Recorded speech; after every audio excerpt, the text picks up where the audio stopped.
So Kenny Pickett's rookie season has gone off with, some good and some bad. What can we expect for year two? Kenny Pickett did play better as the season went on and as he got more experience. He had two comeback wins in weeks 16 and 17 against the Raiders and Ravens. And then he didn't need to come back versus the Browns because the Steelers had the game in hand for the most part due to poor play from Deshaun Watson, but who knows if that's going to continue. So, like I said, what can we expect? I do expect improved play, the ability to better read defenses, the ability to better understand an offense, more chemistry with his wide receivers, his tight ends, his running backs, just the normal things you would expect from a year one jump to a year two. And I'm not expecting MVP. I'm not expecting Super Bowl. But realistically, make the playoffs. That's honestly, realistically, what the Steelers should be able to do under Kenny in 2023. They should be able to make the playoffs. They were very, very close this year. And if there were 18 games and, 19 weeks, the Steelers very well may have been in the playoffs this past season. It was just a Dolphins win over the Jets that prevented them from making it. And there were a couple games where it got away from the Steelers, and had it not gotten away, they would have made the playoffs. The Ravens game, where Kenny got a concussion and Mitch threw 3 picks. If Kenny doesn't get hurt, the Steelers probably win that game. So they had some breaks for them and against them during the season.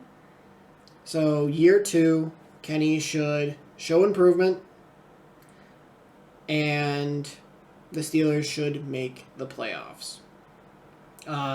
Beyond that, keep the interceptions down.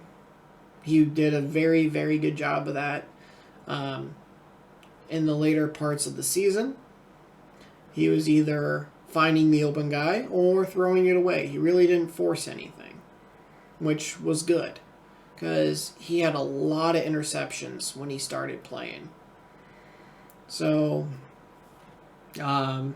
if I were to shoot out a number, if Kenny can get to 4,000 yards, I would be ecstatic. Because if you have 17 games and you throw for 4,000 yards, you only have to throw for 235 yards and change per game. That's it. If you throw for 236 a game, you throw for over 4,000 yards. Which, it doesn't seem like a lot. It doesn't. That seems very much manageable.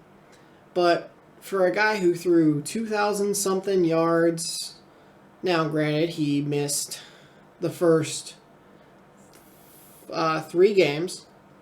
He played half the 4th game. He missed half a game versus Tampa, and he missed some of the game versus the Ravens. Most of it, I think. I think he was gone in the first half. So, in total, almost 5 games of total play time he missed. So, that means in 12 games, he threw for 2,000 something yards. So that's almost 200 yards a game average. If he can bring that up, say even 50 yards a game, that would probably get him to that 4,000 mark. I think he threw 9 or 10 touchdowns, if I remember correctly. I can double check myself right here. I knew he had, I think, 9 interceptions, but he did have a couple of rushing touchdowns. So he threw for 2404. So yeah, he pretty much threw for about 200 yards a game. 7 touchdowns passing, so add the 2, that's 9, and 9 interceptions with a 63% completion. So if he can get over 65%, if he can get into that 66, 67%, I'll be happy. Throw for 4,000. Passing touchdowns, try to get to 30. Like, if you can go through 30 and 9 picks in a season, that's actually not bad. That's actually kind of good. Because at that point, you're 3 touchdowns and a pick. For every 3 touchdowns, you'll throw 1 pick, which I think I can live with. So, yeah. 65%, 4,000 yards, 30 touchdowns, 9 picks, 10 picks, whatever. That, I'm happy. I don't know if I'm setting unrealistic goals. I don't know.